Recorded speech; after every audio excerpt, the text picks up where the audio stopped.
کہ روئے تست صبح زندگانی اعوذ باللہ من الشیطان الرجیم بسم اللہ الرحمن الرحیم والذی بعث فی الأمین رسولا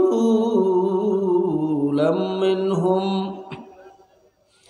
يتلو عليهم آياته ويزكيهم ويعلمهم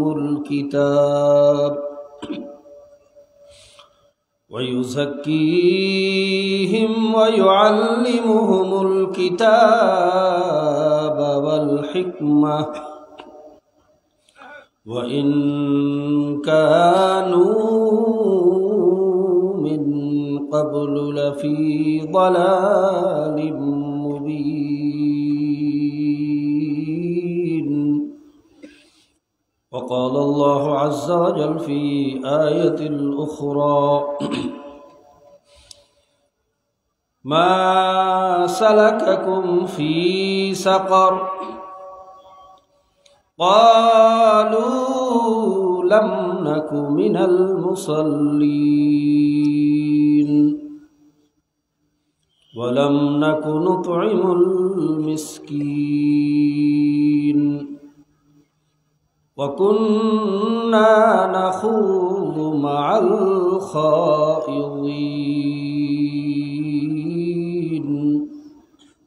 وكنا نكذب بيوم الدين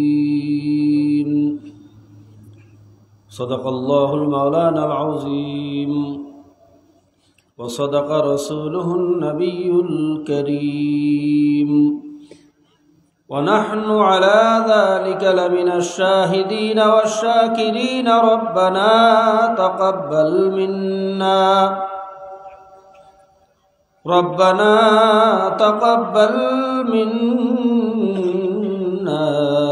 إنك أنت السميع العليم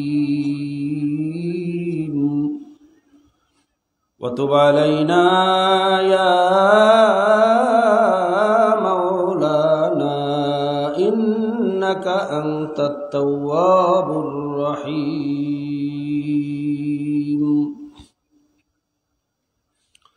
محترم معزز صدر اجلاس वजीब एहतराम हज़रत उलमा किराम जाकिरीन शाकिरीन बेगुना तौलिब इल्म कुरानेर हाफेज कृषक श्रमिक भ्यानवाला ठेलावाला रिक्शावाला जेले कामार कुमार ताती ऋषि मुसी मजदूर सह सर्वस्तरेर भाइयेरा पर्दार आড়ালে दूर दूरान्त अवस्थानरत आल्लाह पाकेर बान्दिरा आमार मा ओ बोनेरा जनाबे मुहम्मदुर रसूलुल्लाह सल्लल्लाहु आलैहि वसल्लमेर उम्मतगण अल्लाह जल्ला शानुहु अम्मा नवालुहुर दरबारे लाखो कोटी शुक्रिया जे महान आल्लाह पाक रब्बुल आलामीन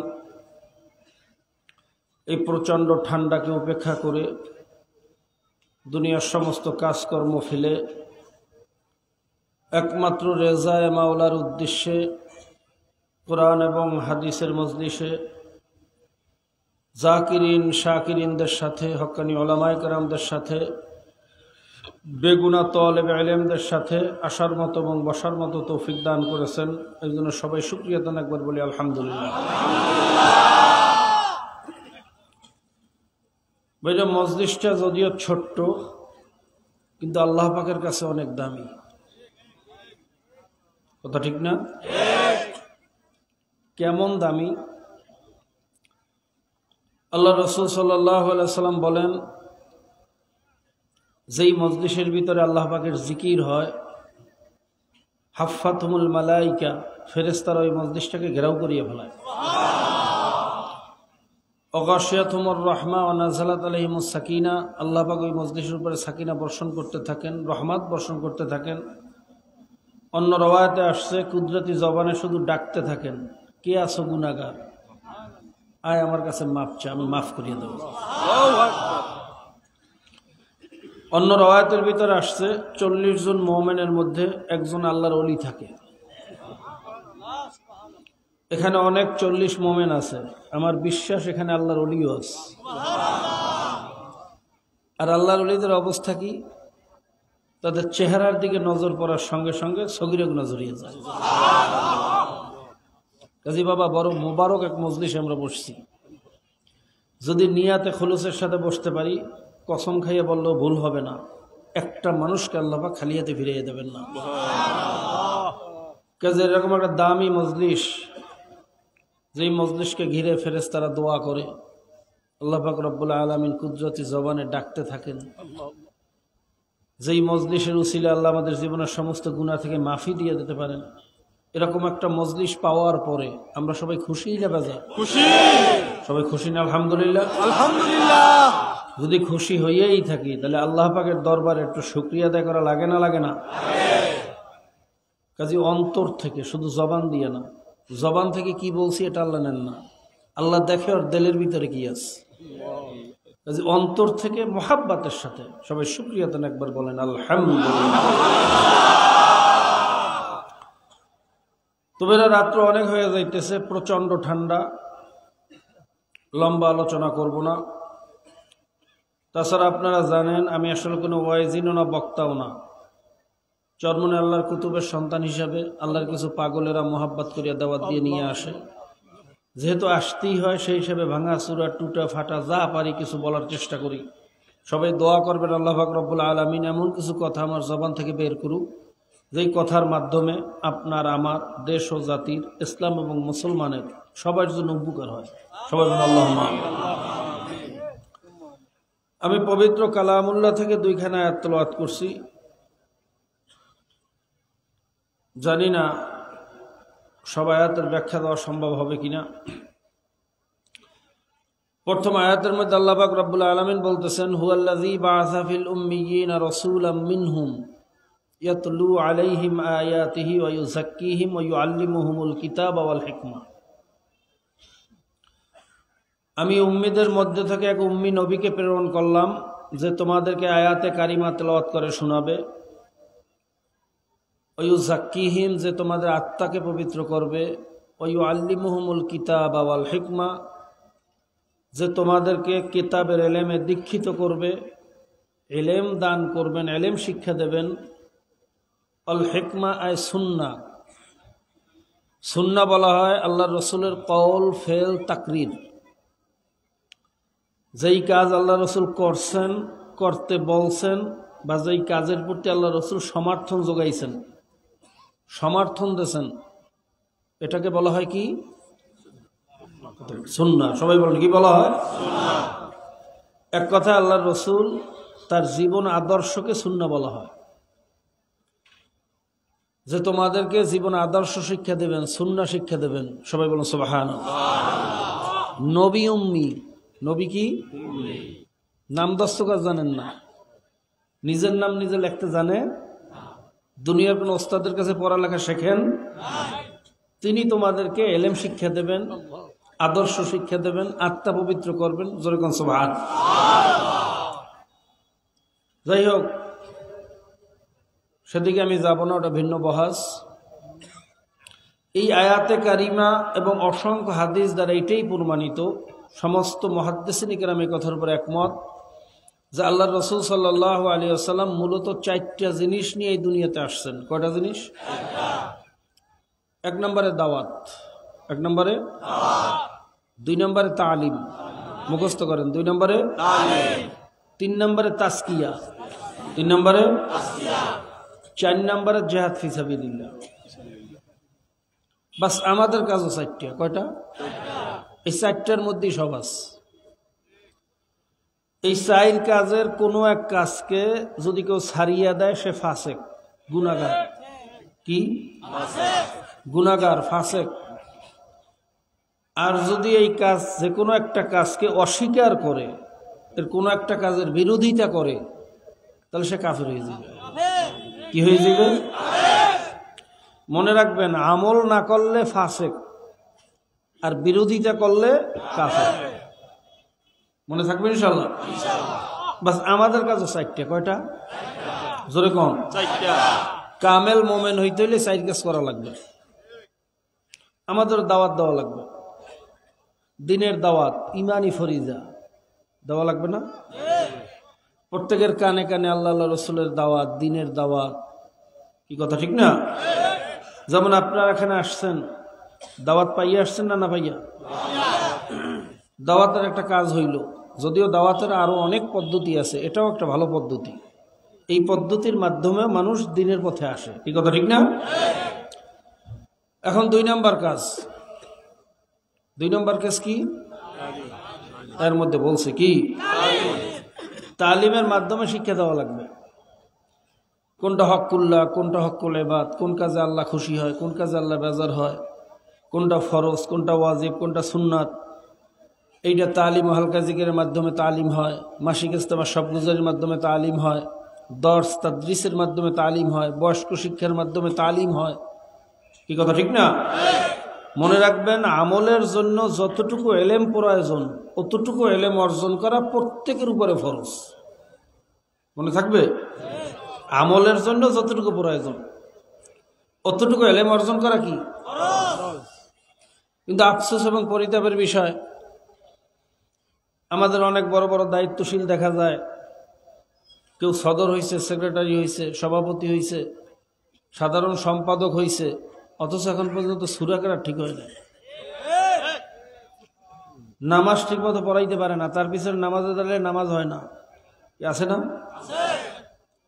মসজিদে ইমামতি করা হইলে ইমামতে সোগরা, ছোট ইমামতি। আর সমাজের ইমামতি করা, জাতির ইমামতি করা, রাষ্ট্রের ইমামতি করা, এটা হলো ইমামতে কোবরা, বড় ইমামতি। কি কথা ঠিক না? আপনি সদর হয়েছেন, সেক্রেটারি হয়েছেন, সভাপতি হয়েছেন, আপনি তো ইমামতে কোবরার দায়িত্ব পালন করতেছেন, বড় ইমামতির দায়িত্ব পালন করতেছেন। আপনার এখন পর্যন্ত সহি শুদ্ধ কেরাত আপনি পড়তে পারেন না, আপনি তো ছোট ইমামতিরই যোগ্য না, আপনি বড় ইমামতির দায়িত্ব নেন কিভাবে? আপনি তো জাতির সাথে গাদ্দারি করতেছেন, দিনের সাথে গাদ্দারি করতেছেন। তো আজকে থেকে আমরা নিয়াত করতে পারি না যে আমলের জন্য যতটুকু এলেম প্রয়োজন সেইটা শিক্ষা গ্রহণ না করি ইনশাল্লাহ কবরে যাব না। নিয়াত করতে পারি সবাই ইনশাল্লাহ? কে কে পারি? আল্লাহ, আলহামদুলিল্লাহ। সবাই আল্লাহ, সবাই নিয়াত করছে, তুমি কবুল করি। তাহলে এলেম অর্জন করা লাগবে না লাগবে না? 3 নম্বরে কি বলছিলাম? তাজকিয়া কারে কয়? ইন্না সলাতি ওয়া নুসুকি ওয়া মাহইয়ায়া ওয়া মামাতি লিল্লাহি রাব্বিল আলামিন।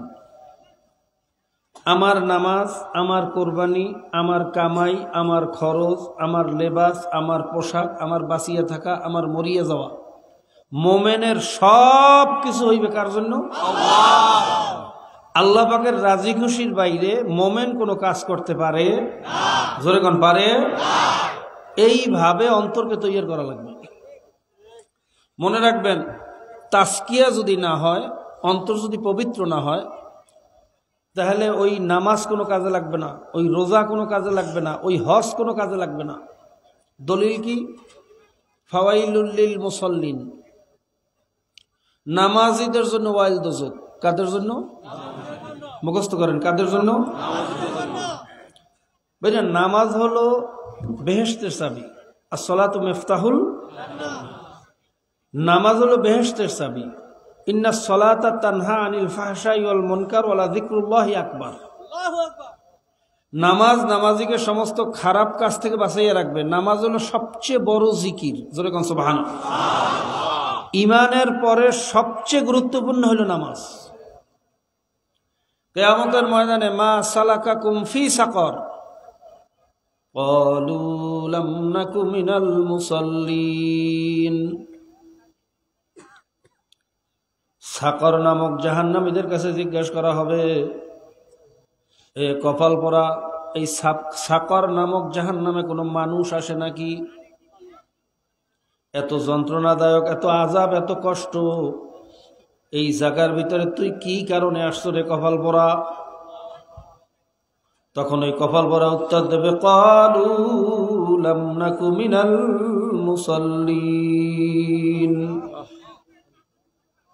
আমি নামাজ পড়তাম না ولم نكن نطعم المسكين وكنا نخوض مع الخائضين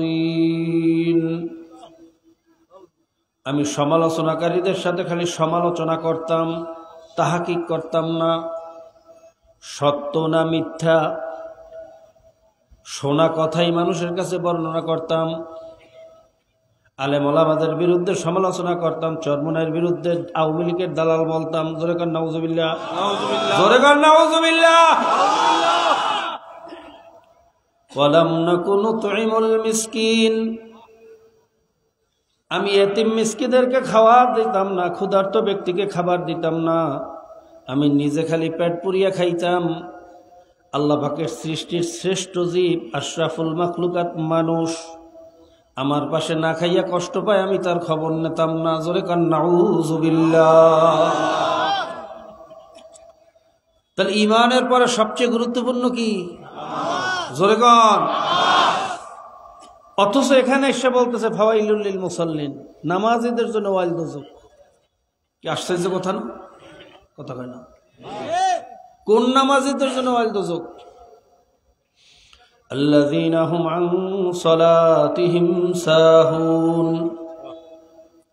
যারা সুস্তি কাহিনীর সাথে নামাজ পড়ে, ঢিলা ঢালা নামাজ, নামাজে দাঁড়াইছে, নামাজে দাঁড়াইয়া নামাজের কোনো আদব নাই, লেহাজ নাই, নামাজের ভিতরে দাঁড়াইয়া দুনিয়ার টাকা পয়সার হিসাব করে, ব্যবসার হিসাব করে। জোরে কর নাউযুবিল্লাহ।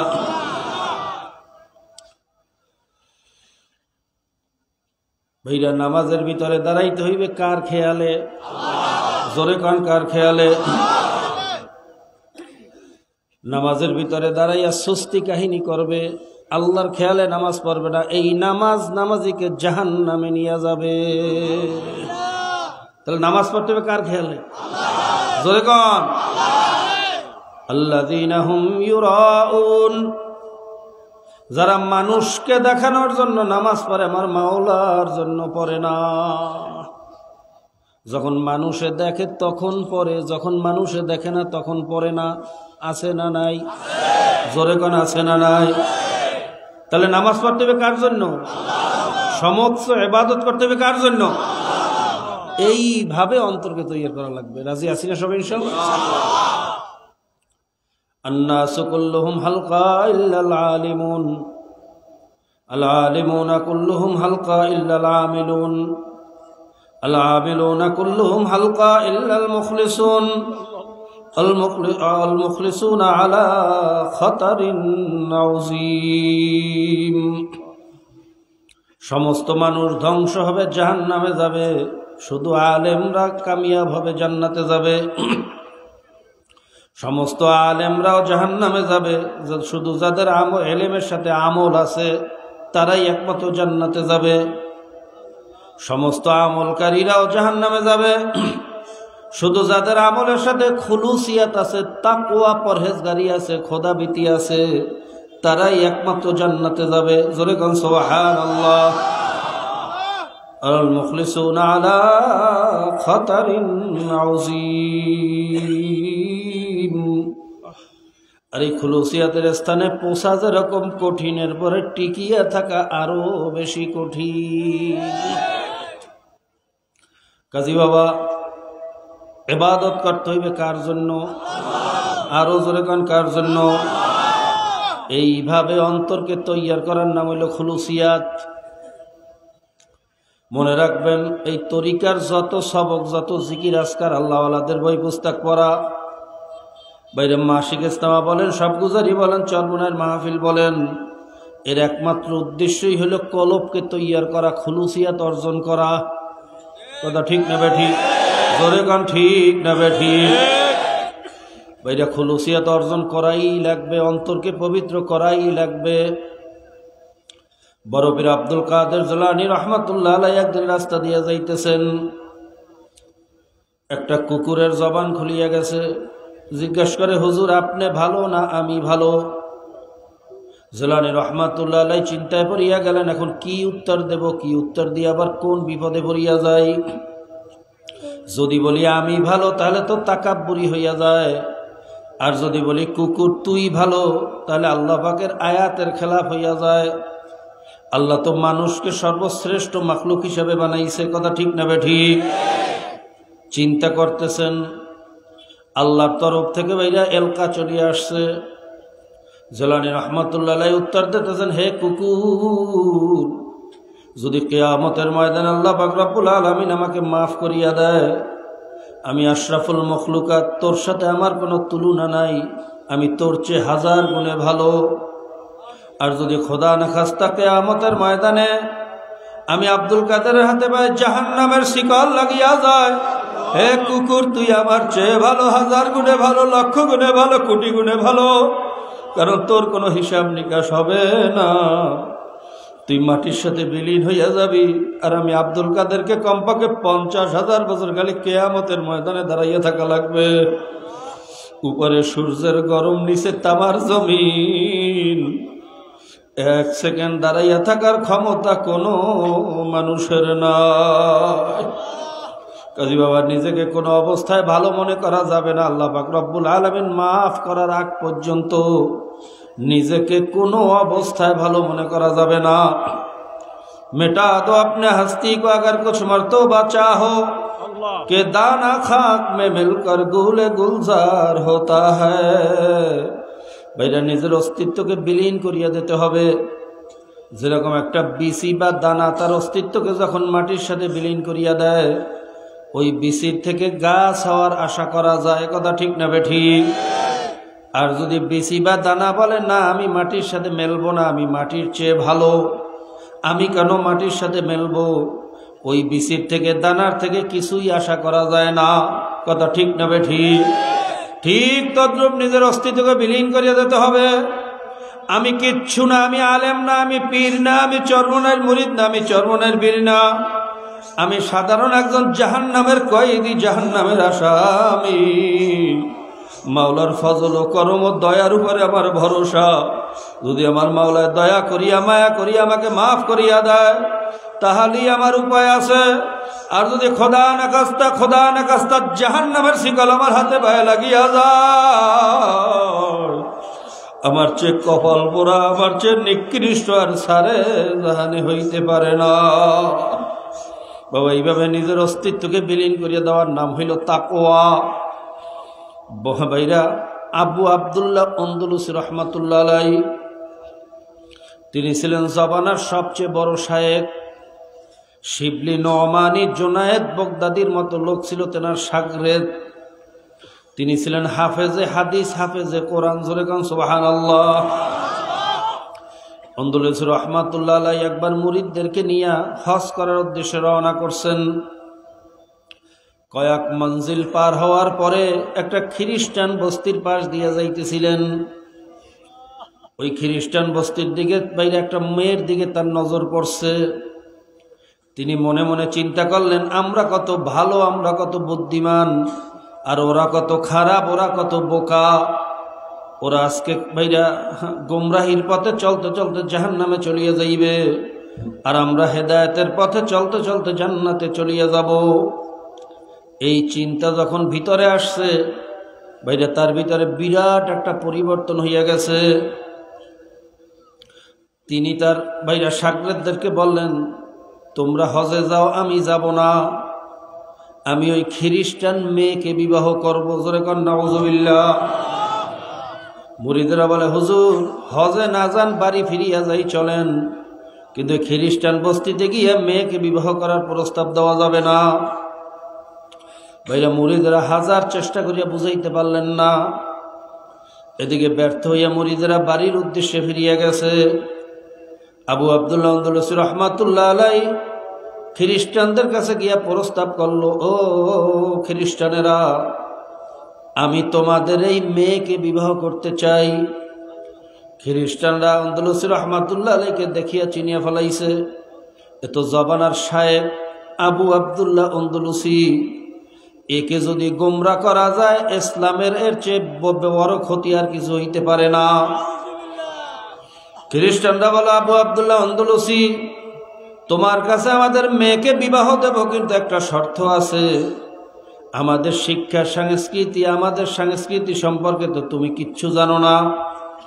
যদি আমাদের সাথে চলতে চলতে আমাদের সংস্কৃতি শিখতে পারো, আমাদের শিক্ষায় শিক্ষিত হইতে পারো, তাহলেই তোমার কাছে আমাদের এই মেয়েকে বিবাহ দেব। আন্দলুসি রহমাতুল্লাহ আলাইহি প্রস্তাবে রাজি হয়ে গেছেন। এখন খ্রিস্টানদের সাথে চলতেছে, তাদের বাইরা শিক্ষা সংস্কৃতি শিখতেছে। একদিন বাইরা তার ডিউটির ভিতরে শুয়ার চড়ানোর দায়িত্ব পড়ছে। জোরে কর নাউজুবিল্লাহ। আবু আব্দুল্লাহ আন্দলুসি রহমাতুল্লাহ আলাইহি খ্রিস্টানদের জিন্নুর গায়ে দিয়া, মাথায় হাত দিয়া, হাতে লাঠি দিয়া মাঠের ভিতরে শুয়ার চড়ায় আর মাওলার দরবারে কাঁদছে। মুরিদরা পীরের মায়া বলতে না পারিয়া অনেকদিন পর আসছে পীরের অবস্থা দেখার জন্য। মাঠের এক কোনার ভিতরে দাঁড়াইয়া গাছের তলে দেখে আবু আব্দুল্লাহ আন্দলুসির মতো লোক খ্রিস্টানদের জিন্নুর গায়ে দিয়া, হেড মাথায় দিয়া শুয়ার চড়ায়। এই অবস্থা দেখিয়া মুরিদরা মাওলার দরবারে কান্দে আর বলে, মালিক আমাদের শায়েখরে তুমি ফিরাইয়া দাও, গোমরাহ করিও না মালিক। মাওলার দরবারে কান্দে আর দোয়া করে। এদিকে আবু আব্দুল্লাহ আন্দলুসি রাহমাতুল্লাহ আলাইহি দূর থেকে যখন তার মুরিদদেরকে দেখলেন, আস্তে আস্তে তাদের কাছে গেলেন। মুরিদরা জিজ্ঞেস করে, হুজুর আপনি তো হাফেজে হাদিস, হাফেজে কোরআন, আপনার কি কোনো আয়াত বা কোনো হাদিস কিছু কি মনে নাই? আবু আব্দুল্লাহ আন্দলুসি রাহমাতুল্লাহ আলাইহি বলেন, ভাই আমার কি হয়েছে আমি জানি না, আমার কোনো আয়াত কোনো হাদিস কিছুই মনে আসে না, শুধু একটা আয়াত মনে পড়ে, ফাবাদ্দালাল ঈমানা ফাকতুলু। যারা ঈমান আনার পরে ঈমানের বাইরে পরিবর্তন করলো, গোমরাহি এখতিয়ার করলো, তাদেরকে মারিয়া ফেলাও, তাদেরকে শাস্তি দাও। তোমরা আমাকে মারো, আমার কি হয়েছে আমি জানি না। মুরিদেরা জিজ্ঞাসা করে, হুজুর আপনার মতো এত বড় শায়েখ এই অবস্থা আর কি কারণ? আপনার কি কোনো কারণ মনে পড়ে নাকি? আবু আব্দুল্লাহ আন্দলুসি রাহমাতুল্লাহ আলাইহি বলেন, ভাই আমার কোনো কারণ, কোনো ভাইরা কিছু মনে পড়ে না, তবে একটা কথা মনে পড়ে। যখন আমি এই বস্তির পাশ দিয়া যাইতেছিলাম, আমার কাছে মনে হয়েছে আমরা কত ভালো আর ওরা কত খারাপ। এই অবস্থাটা আমার ভিতরে আসার সঙ্গে সঙ্গে মনে হইল আমার বুকের ভিতর থেকে কি যেন একটা পাখির মতো উড়িয়া গেল। ঈমানের নূরটা উড়িয়ে গেছে। এরপর আবার কি হয়েছে আমি জানি না। আবার নিজেকে কোনো অবস্থায় ভালো মনে করা যাবে না। मिटा दो अपने हस्ती को अगर कुछ मर्तबा चाहो कि दाना खाक में मिलकर गुले गुलजार होता है। নিজের অস্তিত্বকে বিলীন করিয়া দিতে হবে। বাবা আবু আব্দুল্লাহ আন্দলুসি রাহমাতুল্লাহ আলাইহি মুরিদারা বলে, হুজুর অনেক তো হইছে, এখন আমাদের সাথে ফিরিয়া চলেন। হাজার হাজার লক্ষ লক্ষ মানুষ সব বিভ্রান্ত হইয়া যাইতেছে। হুজুর আপনার মতো শায়েখ যদি গোমরাহ হইয়া যায় আমাদের অবস্থা কি হইবে?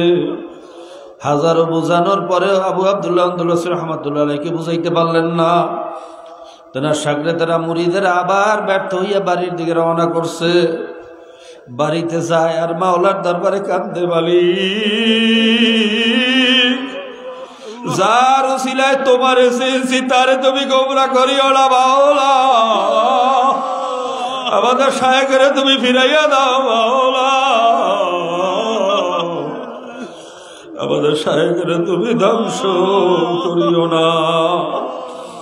ভাইরা আমাদের জন্য তো দোয়া করার মতো মানুষ নাই। আল্লাহ তুমি আমাদেরকে মাফ করিয়া দাও। মাওলার দরবারে দোয়া করতেছে আর বাড়ির দিকে যাইতে আছে। কয়েক মঞ্জিল পার হওয়ার পরে হঠাৎ দেখে একটা কূপের মধ্য থেকে আবু আব্দুল্লাহ আন্দলুসি রাহমাতুল্লাহ আলাইহি গোসল করিয়া ডুব দিয়া উঠতেছেন আর বলতেছেন, লা ইলাহা ইল্লাল্লাহু মুহাম্মাদুর রাসূলুল্লাহ। ভাইরা জানি না কোন ওলির দোয়ার বদৌলতে মাওলা তাকে ফিরাইয়া আনছেন। আর আমাদের জন্য তো দোয়া করার মতো কেউ নাই। কিসের তাকাব্বুরি করো, কি ভরসা নিয়ে সামনে চলো? अल्लाह तुम्हें আমাদের के माफ करिया दो, कभी बाबा मिटा दो अपने हस्ती को, अगर कुछ मर्तबा चाहो कि दाना खाक में मिलकर गोले गुलजार होता है। নিজের অস্তিত্বকে বিলীন করিয়া দেওয়া লাগবে। আমাদের শায়েখ মুর্শিদ হযরত পীর সাহেব হুজুর চরমনাই নওয়ার আল্লাহু মারকাদাহু ওই চরমনার জমিনে ঘুমাইয়া রইছেন। এরা শায়েখ আব্বাজান রহমাতুল্লাহ আলাইহিকে দেখতাম সফর থেকে আসার পরে জামাটা খুললে একটা গামছা পেঁচ দিয়া, হাতে একটা বেরাস লইয়া, বালতি লইয়া, বাড়ির ভিতরে অনেকগুলা বাথরুম ছিল, বাথরুমগুলা নিজের হাতে পরিষ্কার করতেন। আমাদের উঠানের চতুর্পাশে অন্যান্য বাহিরের মানুষের ব্যবহারের জন্য কিছু বাথরুম বানানো ছিল, ওই বাথরুমগুলা মারাত্মক নোংরা হইয়া থাকতো। আব্বাজান রহমাতুল্লাহ আলাইহি বুড়া বয়সে বেরাস দিয়া নিজের হাতে বাথরুমগুলা পরিষ্কার করতেন। আমরা আশেপাশে ঘোরাঘুরি করতাম, চিন্তা করতাম ঘটনা কি, আমাদেরকে আব্বা কেন বলেন না নিজের হাতে কেন বাথরুম পরিষ্কার করে? বাবা তখন বুঝতাম না, এখন বুঝি। আসলে ফজলুল করিম বাথরুম পরিষ্কার করতেন না, নিজের কলম পরিষ্কার করতেন, এটা বাথরুম পরিষ্কার করতেন না। যার হুকুম পালন করার জন্য হাজার মানুষ জীবন দিতে প্রস্তুত, সেই মানুষটার তো বাথরুম পরিষ্কার করা লাগে না রে বাবা। আল্লাহ নিজের কলব পরিষ্কার করার জন্য বাথরুম পরিষ্কার করার চেয়ে বড় ঔষধ আর কিছু হইতে পারে না। কাজে বাবা এইভাবে নিজের অস্তিত্বকে বিলীন করিয়া দাও।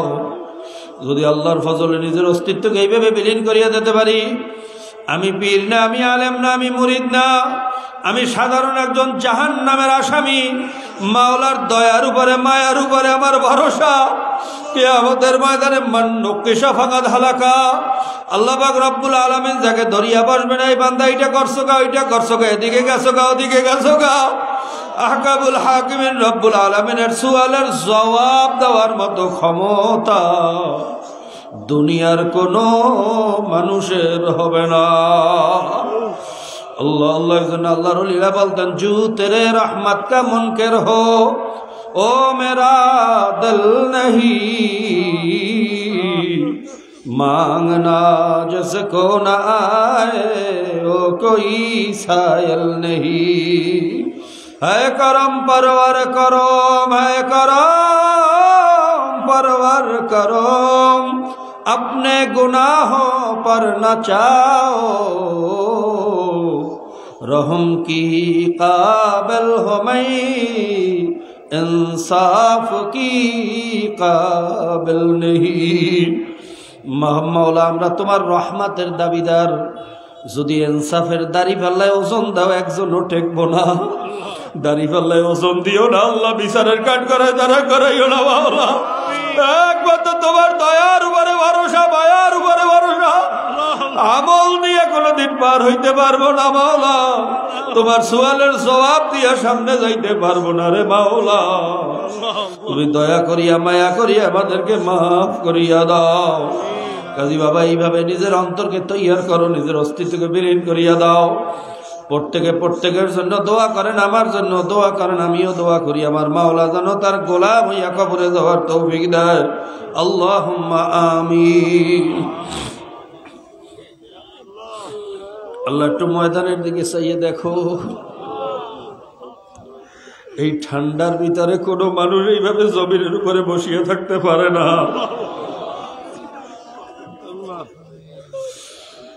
আল্লাহ এই জমিনের উপরে তোমার বান্দারা কেন বসিয়ে রয়েছে একটু দেখো, একটু তোমার কুদরতি নজর দিয়া দেখো, তোমার কুদরতি কান দিয়া শোনো, কে কি বলতে আছে তুমি একটু শোনো। কার দিলের ভিতরে কি ব্যথা, কি জ্বালা, কি কষ্ট নিয়ে এখানে বসে। তুমি তো আলিমুম বিজাতির সুদূর কলমের খবরও জানো মাওলা, সকলের দিলের জ্বালাগুলা দূর করিয়া দাও। আমাদের সবাই রে তুমি মাফ করিয়া দাও। কইরা দুই ফোঁটা চোখের পানি ফেলাইয়া নিজের গুনার কথা মনে করিয়া একটু মালিকের দরবারে ভালো করিয়া কান্দেন আর মাপ চান। যদি কান্না নাও আসে কান্নার জন্য চেষ্টা করেন, ভান ধরেন, বাহানা করেন। কারণ হাদিসের ভিতরে আসছে ইবুকু ওয়া ইল্লাম তাবকু ফাতাবাকু, তোমরা কান্দো কান্দো, যদি কান্না না আসে কান্নার ভান ধরো। মুখটারে ভাঙ্গে সরিয়া মাথাটারে নত করিয়া কান্নার জন্য চেষ্টা করো, বাহানা করো। দেখবো একসময় আল্লাহর ফজল ও করমে চক্ষু দিয়া পানি চলিয়ে আসবে। আর যদি মাওলার ভয়ে মাওলার মহাব্বতে চক্ষু দিয়া পানি বাহির হইয়া যায়, মান বাকা মিন খাশিয়াতিল্লাহি ফাকাদ হারামাল্লাহু তিলকা আইনালান নার, চোখে পানি আলা বান্দা বান্দীদের উপরে জাহান্নামের আগুন হারাম। চোখের পানি আমার মাওলা সহ্য করতে পারে না। চোখে পানি আলা বান্দা বান্দিরে মাওলা বলে জাহান্নামে জ্বালাইতে পারবে না। এজন্য সমস্ত আল্লাহর ওলিদের ইতিহাস পড়িয়া দেখো মাওলার দরবারে কেমন কান্না কাঁদছে। চোখে পানি ছাড়া কোনো অলি হইতে পারেন না। ভাইরা সাহাবায়ে কেরামের ইতিহাস পড়িয়া দেখো মাওলার দরবারে কেমন কান্দা কাঁদছেন। ওমর ফারুক রাদিয়াল্লাহু তাআলা আনহু কাঁদতে কাঁদতে দুই গালের ভিতরে কালো দাগ পরাইয়া ফলাইছেন।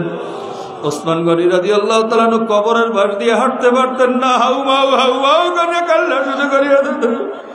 মনে হয়তো শিশু বাচ্চা পোলাপান কান্দে। আল্লাহ আলী রাদিয়াল্লাহু তাআলা আনহু উযু করতে গেলে চেহারাটা লাল হইয়া যাইত। নামাজের ভিতরে দাঁড়াইয়া খালি থরথর করিয়া কাঁপতো আর জারজার করিয়া কাঁদতো। ভাইরা তারাও তো মাওলারে ভয় করছেন, আমরাও তো করি। আমাদের কলবটা পাথরের মতো শক্ত হইয়া গেছে, চোখে একটু পানি আসতে চায় না। মাওলার ভয় একটু শরীরটা কাঁপে না। ওইরা ওস্তাদের ভয় যদি ছাত্র কাঁদতে পারে, বাবা মায়ের ভয় যদি বাবা সন্তান কান্দে, পুলিশের ভয়ে যদি আসামি কাঁদতে পারে, আমার মাওলা কি এতই ছোট হইয়া গেছে রে কপাল পোড়া? আমার মাওলা কি পুলিশের চেয়েও ছোট হইয়া গেল রে কপাল পোড়া? আমার মাওলার ভয় গেল চোখে পানি আসে না, শরীরে কাঁপন ওঠে না, আসলে কপাল পুড়িয়া গেছে আর কিছু না। বাবুদের তুমি আমাদেরকে মাফ করিয়া দাও। আল্লাহ যাদের ছেলে মাহফিল হইতেছে, যারা চেষ্টা করছে, খাটনি করছে, দূর দূরান্ত থেকে, পর্দার আড়াল থেকে আমার যত মা বোনরাও শরীক হইছে, আল্লাহ সকলের উপর তোমার খাস রহমত নাযিল করো মাওলা। ইয়া আল্লাহ, সারা দুনিয়ায় মুসলমানরা বড় বিপদে আছে।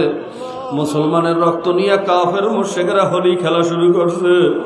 ফিলিস্তিনে মুসলমানদেরকে চূড়ান্ত ভাবে ধ্বংস করার ষড়যন্ত্র চলতে আছে। সিরিয়ার জমি মুসলমানের রক্তে লাল হইয়া গেছে। আফগানিস্তানে 20 বছর মুসলমানদেরকে বোমা মারিয়া হত্যা করছে রে মাওলা। মায়ানমারে মুসলমানের রক্ত দিয়ে নহর জারি করিয়া ফেলাইছে। আল্লাহ, বসনিয়া চেচনিয়া হার্জেগোভিনা সারা দুনিয়া মুসলমানের রক্তে লাল।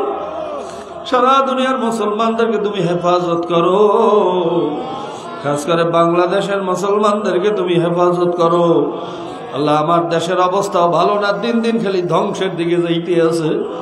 আল্লাহ, আমার মাতৃভূমি জন্মভূমি, এই ভূমিতে জন্ম হয়েছি, এই জমিনের ফসল খাইছি, এই জমিনের ধুলা বালু গায়ের ভিতরে লাগাইছি, বড় মায়া লাগে, বড় মায়া।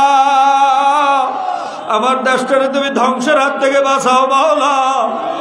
আল্লাহ, আমার এই দেশের দ্রোহী, দেশের বা শত্রু, আল্লাহ চোর বাটপার, আল্লাহ ষড়যন্ত্রকারীদের হাত থেকে আমাদের দেশটাকে হেফাজত করো। আল্লাহ, ষড়যন্ত্রকারী কাফের মুশরিক বেঈমান নাফরমানদেরকে হয়তো হেদায়েত করো না, তো ধ্বংস করিয়া দাও। ওদের কপালে হেদায়েত থাকলে হেদায়েত দাও, হেদায়েত না থাকলে ধ্বংস করিয়া দাও। আল্লাহুম্মা ইন্না নাজআলুকা ফি নুহুরিহিম ওয়া নাউযু বিকা মিন শুরুরিহিম ওয়া কা সাইফুল্লাহি আলা উনুকিহিম আদাইকা ওয়া আদাইদ-দ্বীন।